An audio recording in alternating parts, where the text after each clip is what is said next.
जय माँ आदेश। काफ़ी समय से हमको क्वेरी आ रही थी, कमेंट्स आ रहे थे और डीएम्स आ रहे थे कि गुरुजी पितरों के बारे में कुछ बताइए, क्योंकि देखेंगे आज के समय में सबसे ज़्यादा जो लोगों के मन में भय रहता है, डर रहता है और आपको डराया जाता है, आपके मन में हज़ारों प्रकार की भ्रांतियाँ रहती है, वो होती है पितृ से संबंधित। कि मान के चलिए आप किसी ज्योतिष के पास जाते हैं या फिर किसी भी भगत के पास इत्यादि आप जाते हैं, एक प्रॉब्लम वो आपको ज़रूर कह देते हैं, 90% कहते ही हैं क्या, कि आपके पितरों की समस्या है।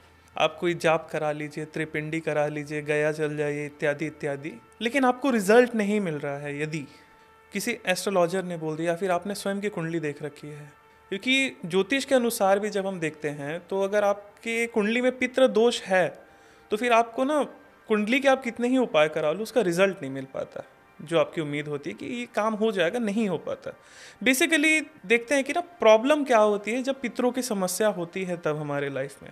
सबसे पहला, मान के चलिए आप कितनी ही पूजा पाठ कर रहे हो, कुछ भी कर रहे हो, आपको रिजल्ट नहीं मिल रहा है, नंबर वन।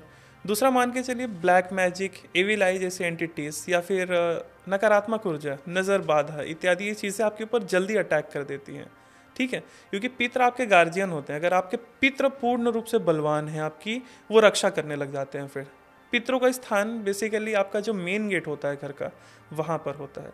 इसी के लिए आपको कहा जाता है कि आपका जो मेन गेट है उसकी साफ सफाई ज़रूर करें।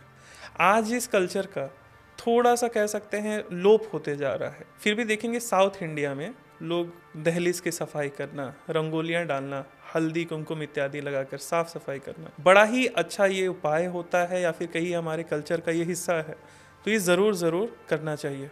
तो पितृ के बारे में बात करने से पहले, उपाय जानने से पहले, प्रॉब्लम समझने से पहले हम ये समझते हैं कि पितृ एक्चुअल में होते कौन है। अगर ये रहस्य को आप समझ गए तो सारा कुछ सिस्टम आपके कंट्रोल में होगा। पितृ कौन, क्या, कैसे। आपके पितृ, मान के चलिए हमारे कोई एंसेस्टर थे। एग्जाम्पल लेता हूँ, मान लीजिए मेरे पिता थे, मेरे दादा थे, ठीक है। अब वो शरीर जब त्यागते हैं तो उनकी जो आत्मा होती है, ठीक है, उसके पास कई सारे ऑप्शंस होते हैं। जैसे कर्म फल का सिस्टम चलता है।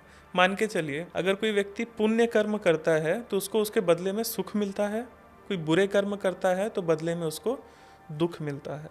ठीक है, अब यहाँ पे मैं ना कर्मफल का सिद्धांत थोड़ा इसको मैं डिटेल में समझा रहा हूँ जिससे आपको और आसानी हो चीज़ों को समझने के लिए।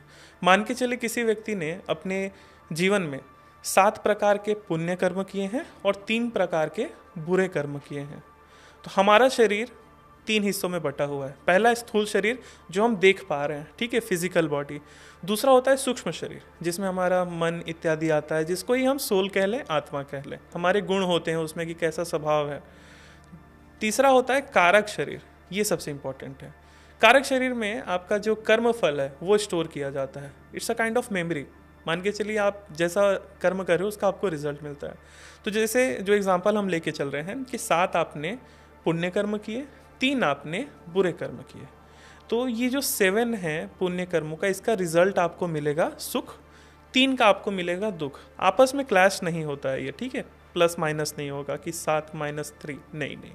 7 का आपको सुख मिलेगा, 3 का आपको दुख मिलेगा। आपका कारक शरीर, थोड़ा मैथमेटिकल टर्म में यूज़ कर रहा हूँ समझाने के लिए, आपका कारक शरीर रेशो लेकर घूम रहा है 7:3 का।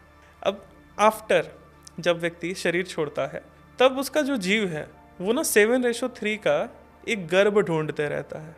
अगर वो गर्भ मिल गया, जैसे इंसान का भी हो सकता है या किसी अन्य पशु का हो सकता है या फिर देवी देवताओं का भी, कोई भी एक योनि हो सकती है जहाँ पर ये जीव अपना नया जन्म लेगा। जब तक उसको नया शरीर नहीं मिलता है तब तक वो भटकते रहता है, ठीक है, कई योनियों में, जिसको हम कह देते हैं प्रेत इत्यादि। ठीक है, प्रेत बड़ा इजी टर्म है उसके लिए कहना कि प्रेत बनकर व्यक्ति घूमते रहता है। तो ये जो प्रेत हैं इनको ही हम अपने पितृ मान लेते हैं, पितृ कह लेते हैं। एग्जाम्पल देता हूँ, मान लीजिए मैं अपने पे एग्जाम्पल देता हूँ, ठीक है। मान लीजिए मेरे फादर मेरे लिए पितृ हुए, अन्य लोगों के लिए प्रेत हुए, लेकिन क्या ये हमेशा ही प्रेत रहेंगे? जी नहीं। यदि मैं उनकी अच्छे से सेवा करता हूँ, उनके नाम पर दान पुण्य इत्यादि करता हूँ, तो वो पितृ बन जाते हैं। आगे चल के वो पितृ देव बन जाते हैं या फिर पितृ लोक भी जा सकते हैं। तो ये बेसिकली फंडा है, ठीक है।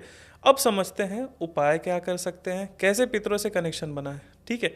क्योंकि पितृ अगर नाराज़ हैं तो एक और बड़ा ही अच्छा आपको पहचान बता रहा हूँ, ठीक है। रात में नींद पूरी नहीं होती है, ठीक है। स्वप्न भी कह सकते हैं, डरावने आ सकते हैं, क्योंकि आपको पितर आपकी रक्षा नहीं कर रहे हैं, आप पूजा पाठ कर रहे हैं, आपको रिजल्ट नहीं आ रहा है, नकारात्मकता जैसे नज़र बाधा इत्यादि आपको लगते रहती है समय समय पर, ठीक है। एक ये चीज़ हो गई। खाने में बाल निकल जाता है, यदि आप जब भी भोजन कर रहे हो तो वीक में 1-2 बार भी अगर निकल रहा है तो ये भी एक पितृदोष का लक्षण है कि आपके खाने में बाल निकलना आपको पितरों की समस्या है। ऐसी स्थिति में आपको उपाय क्या क्या करना है। हम जिस संप्रदाय से हैं, जो जिन गुरुओं से हमने शिक्षा ली है, दीक्षा ली है, हमारी जो अनुभव है, मैं पर्सनल अपना अनुभव कहता हूँ आपको, आप और आपके पितृ दोनों आपस में ना कनेक्टेड हैं। कैसे? हमारे एंसेस्टर हैं बेसिक सा, ठीक है। अब उनसे कनेक्शन बनाने में हमको बड़ा ही कम समय, कम मेहनत लगता है। बस शर्त यह है कि आपको तरीका आना चाहिए। इसी तरीके को हम कह रहे हैं तंत्र, ठीक है। तो इस तरीके से हम कुछ उपाय करेंगे जो आपको बड़ा ही मैजिकल रिजल्ट्स देने वाला है। नंबर 1, आपको क्या करना है, आपका जो मेन गेट है, दहलीज, उसकी साफ सफाई का हमेशा ध्यान रखना है। प्रयास करिए घर का कोई भी सदस्य सुबह के समय वहाँ पर पानी डालकर बढ़िया से उसको झाड़ू पोछा कर ही लिया करें, ठीक है। आपका जो दहलीज है मेन, वो थोड़ा सा सामने का भी एरिया 1-1.5 फीट तक, ठीक है। पानी दे देना है वहाँ पे, 1 लोटा जल चढ़ा देना है। शाम को 5 बजे के बाद, मान लीजिए 4-5 बजे के बाद 6-7 बजे तक, ठीक है। इस समय एक सरसों तेल का दिया मेन गेट पर लगाना है आपको, पितरों के नाम पे। उसका मुख आप साउथ रख सकते हैं या कोई भी दिशा रख ले, डजेंट मैटर। बस आपको एक सरसों तेल का दिया इस प्रकार से रखना है और कहना है, हे पित्र, ये मैं आपके लिए दे रहा हूँ, ठीक है। ये जो दिया है ये आपके पितरों के लिए पानी का काम करता है। हर अमावस, हर पूर्णिमा को आपको एक थाली सजानी है अपने पितरों के लिए।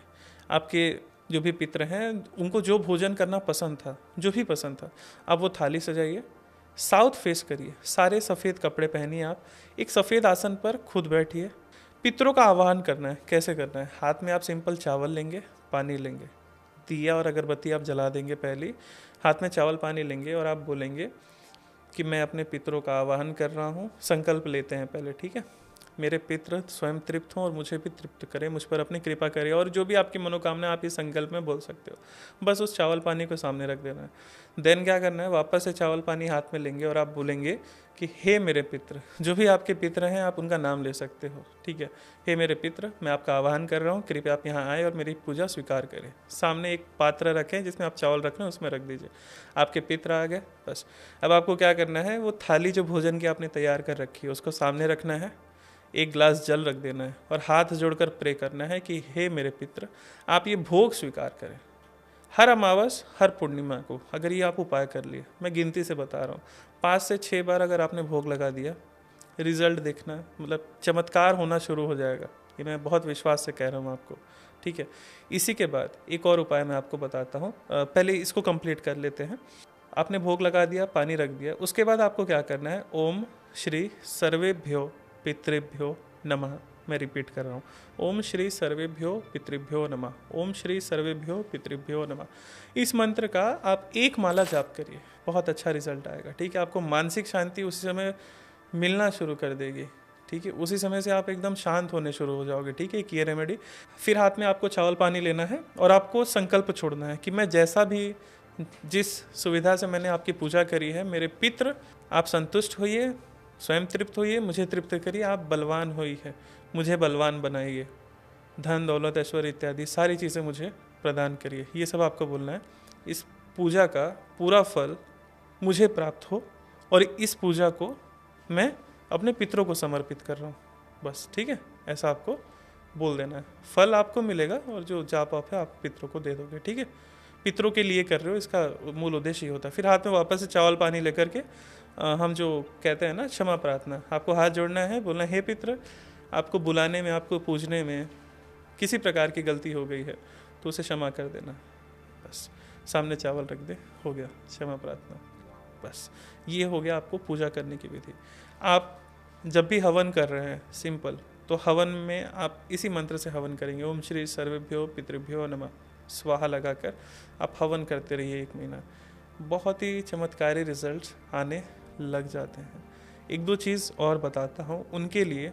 ये रेमेडी केवल उनको ही काम करेगी जो किसी प्रकार का मंत्र जाप इत्यादि कुछ महीनों से सालों से करे, या फिर कोई साधक साधिका है, या फिर हमसे आप जुड़े हुए हो, तो ये रेमेडी आपको 100% काम करेगी। आपको क्या करना है, रात में आप कुछ भी मीठा ले लीजिए। मीठे में वो चीनी हो सकता है, बताशा हो सकता है, पेड़ा हो सकता है।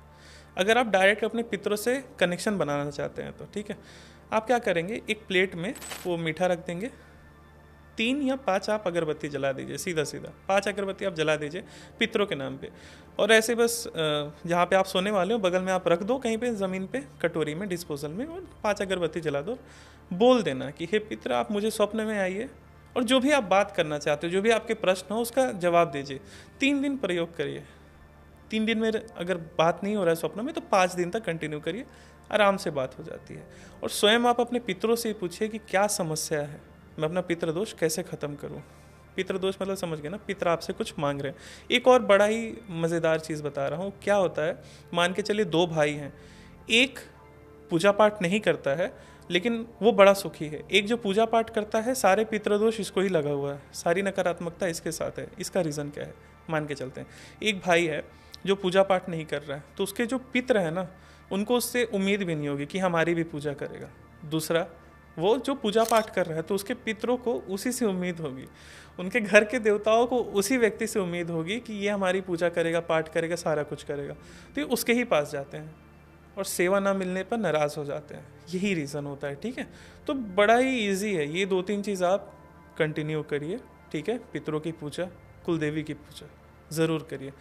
आने वाले समय में हम कुलदेवी पर भी इसी प्रकार का एक वीडियो बनाएंगे जो आप देखें और पूर्ण रूप से लाभ उठाएं। इस वीडियो में जो भी हमने आपको पितरों की रेमेडी बताई है आप एक बार करिए और कमेंट में हमें ज़रूर बताइए कि आपको क्या रिजल्ट मिल रहा है।